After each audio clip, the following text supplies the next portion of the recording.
Between 1968 and 1972, America launched 9 human missions to the moon, 6 of which successfully touched down, allowing 12 men to walk on the lunar surface.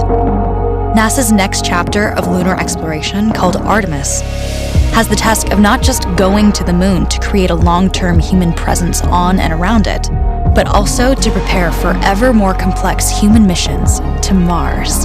In short, everything we must be able to do here, we must first do here. So, what will an Artemis mission look like?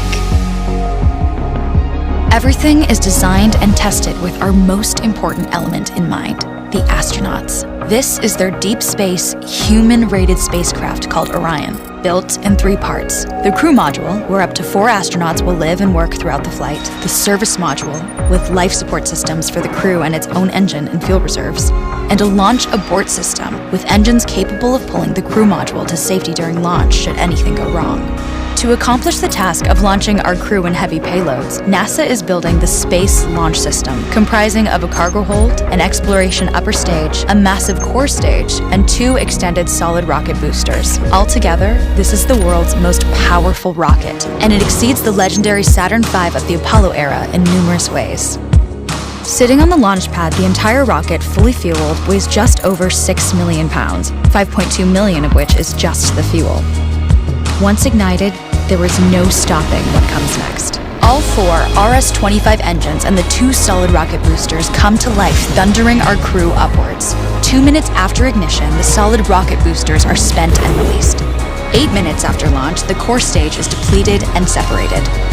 The upper stage fires briefly, placing Orion into a parking orbit around the Earth.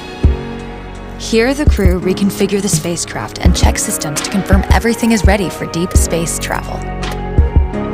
With a go from mission control, the crew reignite the exploration upper stage engines to leave Earth entirely. The exact timing of this maneuver is critical to reach a speed that can escape Earth's gravitational pull, but also put Orion on a course that will intersect the moon days later.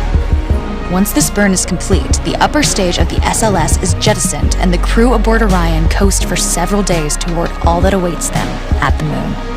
Approaching the moon, we see the fundamental differences between Artemis and Apollo.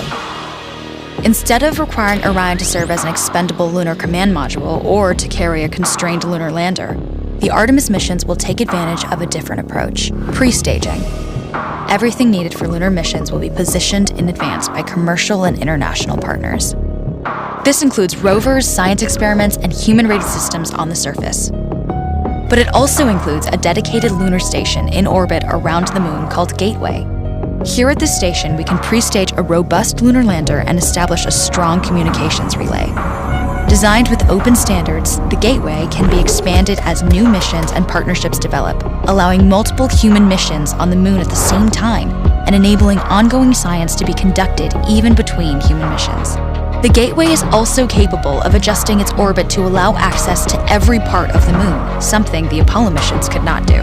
But the real key in this approach is placing Gateway in a unique halo orbit to perfect the maneuvers needed for Mars missions. And with the growing list of commercial and international opportunities, Gateway is the ideal hub between Earth and all that lies beyond. Returning to our crew as they approach Gateway, the Orion must match the elliptical orbit of the station in order to successfully dock. Once on board, pre-selected crew members transfer to the lunar lander, while those assigned to Gateway remain on station. The lunar lander system itself is built for 3 unique steps: descending from the halo orbit of Gateway down to a low lunar orbit, descending from low lunar orbit to the surface, and once the lunar mission is complete, launching from the surface of the moon and ascending all the way back to the orbiting Gateway.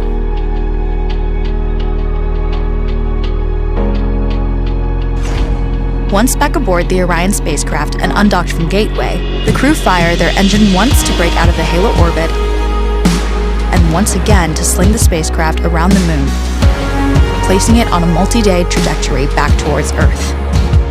As they near the end of this journey, the service module is released, and the crew module is oriented heat shield first.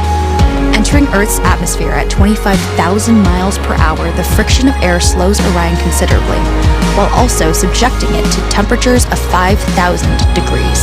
With the Orion now at just 300 miles per hour, a series of parachutes uniquely tested and produced for this moment deploy, decelerating the craft to just 20 miles per hour for splashdown.